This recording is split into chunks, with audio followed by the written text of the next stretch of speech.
জুম্মা special দুপুরের খাবার সাদা পোলাও, সাথে আছে লইট্কা ভাজা, সাথে আছে আরও মুরগি, সাথে আছে আরও চিংড়ি মাছ, চিংড়ির কোপ্তা। সবার আগে নিলাম সাদা প্লেন রাইস, সেটাকে সালাদ দিয়ে মেখে খেলাম। তার সাথে নিচ্ছি হলো লইট্কা ভাজা। আহা হা, লইট্কা মাছ ভাজা যে এত সুস্বাদু লাগে ভাই!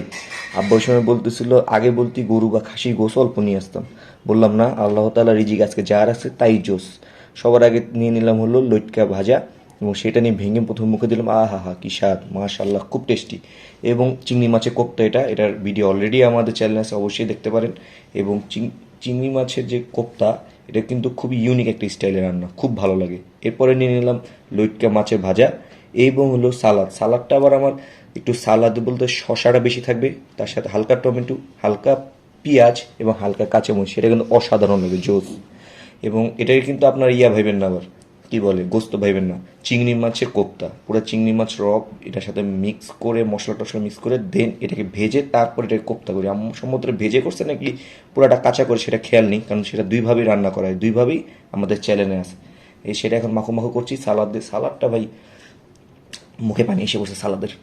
সালাদ সাথে অল্প টমেটো, অল্প পেঁয়াজ, অল্প কাঁচামরিচ, এবং এটার মধ্যে যদি আমরা মিষ্টি দই অথবা টক দই দিই সেটা হয়ে যাবে রায়তা, সেটা অন্য। এবং হালকা লেবু দিয়ে মিক্স করে এটাকে নিয়েছি। রায়তা আমরা করিনি, আমরা একদম দেশি স্টাইলে সালাদ করে নিই। এই দেখেন সালাদ, অলরেডি সালাদ শেষ। আমার সালাদ আবার লাগবে, আমার সালাদ দাও। কিন্তু তার আগে আমি লটকা ভাজাটা আরেক বানিয়েছি। এই দেখেন লটকা ভাজাটা ভালো মতো, এই পিসটা একটু অয়েলি পড়ে গেছে, না হলে আম্মু যে কটা ভাজছে এত অয়েলি ছিল না। কিন্তু অয়েলি দিয়ে কী হবে, খাওয়ার মধ্যে মনোযোগ দিতে হবে। আজকে জুম্মা স্পেশাল লাঞ্চ করছে আম্মু স্পেশাল, একদম পেট ভরে খাবো। ওজন কোথায় কী গেল আজকে দেখার বিষয় নেই, কোনটায় ফ্যাট আছে কোনটায় ফ্যাট নেই, আই ডোন্ট কেয়ার, আজকে খাবো পেট ভরে।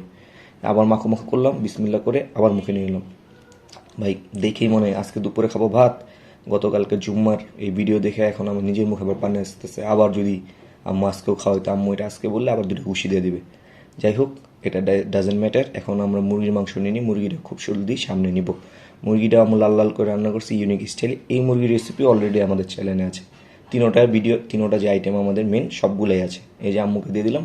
আম্মু এখন একদম করার থেকে সরাসরি একটা দেশি মুরগি, দেশি না আসলে পাকিস্তানি কক যেটাকে বলে, এটা হলো সেই মুরগিটা, সেটা ঝোল, আলু এবং এক পিস মুরগি আম্মু দিয়ে দিল। আম্মু আর এক পিস বলতেছিল দিবে কিনা, আমি বললাম না, এক পিসই আলহামদুলিল্লাহ হয়ে যাবে। এই যে নিলাম। এই দেখেন আমাদের মুরগি কোথায় গেল। আসলে এক হাতে ক্যামেরা রেখে খাওয়া আসলে একটু কষ্টকর বেশি।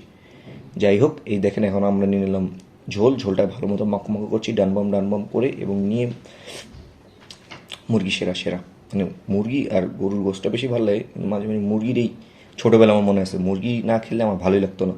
এখন অবশ্য গরুর গোশতের প্রতি একটু টান বেশি, দুর্বলতা বেশি। যাই হোক, মুরগির মাংসটা ছিঁড়ে নিলাম। প্রথম দিকে ভাবতেছিলাম আনলাম মুরগির মাংস গলেনি, পরে দেখলাম না, মুরগিটা সফটই আছে, ঠিকই আছে।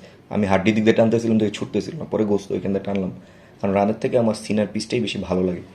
এই ভাঙলাম, নিলাম। এই যে সালাদ আবার বাড়িয়ে নিলাম, সালাদ নিয়ে মাখো মাখো করে বিসমিল্লা করে এরপর ভালো মতো মাখো মাখো করে খালি খাচ্ছি এবং আরাম পাচ্ছি।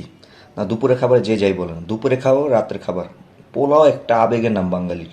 যত বেশি দিবেন অত বেশি খাইতে পারবে, কোনো কিছুতে না নেই। এর মধ্যে ভালো করে মিক্স করলাম, খাবার দাবার চাপিয়ে ফেলেছি। মুরগি পেটে, চিংড়ি মাছ অলরেডি পেটের ভিতরে, আলু একটু ভেঙে নিলাম, পোলাওর সাথে মিক্স, এবং পানি বেড়ে গেছে ভাই। দুপুরে ভাত খেয়ে এটি দেখলে কেরম লাগে কোন? যাই হোক, ভালোই লাগতেছে। গোস্ত প্রায় শেষ করে ফেলছি, ভাবছিলাম গোস্ত দিয়ে পুরাটা শেষ করে আরেকটু নিব, উল্টা পুরাটাই শেষ হয়ে গেছে। আর পরে একটু রাইস নেই, তো মজার বিষয় আম্মুকে যখন দেই আবার একটা, আম্মু রাইসের সাথে সাথে আরেকটা ছোট একটা গোস দিয়ে দেয়, অর্থাৎ ডাবল গোস। আহাই, এটাই তো ঈদের আনন্দ, জুম্মার আনন্দ, জুম্মা মুবারক। এই আরেক টুকরা লেগ পিস দিল ছোট করে একটা, আগের কিছু গোস্ত ছিল ওইটা নিলাম। আহা, এটা দেখলাম টম এন্ড জেরির একটা গোস্ত খাইতো না টম, দৌড় দিয়ে, ওইটার কথা মনে পড়ে যায়। এই যে ভাঙলাম, এই যে ভালো মতো মিক্স, দেখেন একবারে চাপিয়ে ফেলছি। রাইস একদম শেষে দিয়ে কেচে কুচে খাবো, কারণ এটা আমাদের সুন্নত, নবীর সুন্নত। প্লেট একদম চেটেপুটে খেয়ে শেষ করে ফেলবো। এক টুকরা আছে লইটকা ভাজা, আর হলো অলরেডি কিন্তু চিংড়ি মাছ শেষ, চিংড়ি মাছ খেয়ে ফেলছি। এই যে লইটকা ভাজা শেষ পিসের প্রথম কামড়, এই যে অর্ধেক সাইজ করে দিলাম। না লইটকা ভাজাটা ভাই জোস হয়, জোস।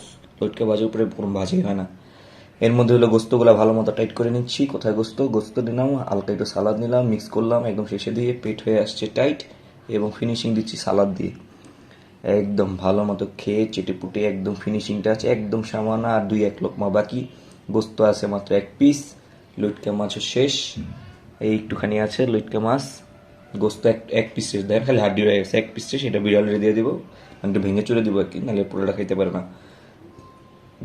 আর এই লাস্টের টুকরার গোস্তটা, লেগ পিসটা একদম ফিনিশিং দিব। হালকা একটু গোস্ত রাখছি, এই ফিশটাকে সাইজ করে দিলাম, এই দেখেন ফিশ আরেকটা কামড় দিয়ে দিলাম, লাস্ট পিসের সেকেন্ড বাইট দিয়ে সাইজ করে দিলাম। বাকিটুকু আমি বিড়ালের সাথে শেয়ার করব, আমার ছাদের বিড়াল এ সাইজ করে নিচ্ছি। ছাদের বলতে আর কি এই পাশের বিল্ডিংয়ের ছাদ আর কি, পাশের বিল্ডিংয়ের ছাদে দোতলা যেহেতু থাকি।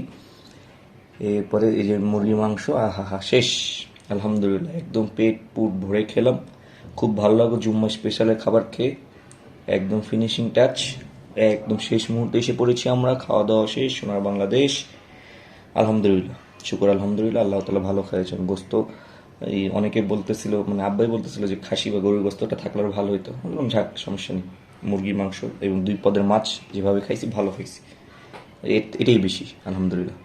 আশা করি ভিডিওটা আপনাদের ভালো লাগছে। এই যে আমি লাইক দিয়ে দিলাম, টাটা টাটা, বুড়া আঙুল টাটা দিচ্ছি। আশা করি ভিডিওটা আপনার ভালো লেগেছে, লাইক কমেন্ট শেয়ার দিয়ে আমার সাথে থাকবেন। সকলকে ধন্যবাদ, আসসালামু আলাইকুম।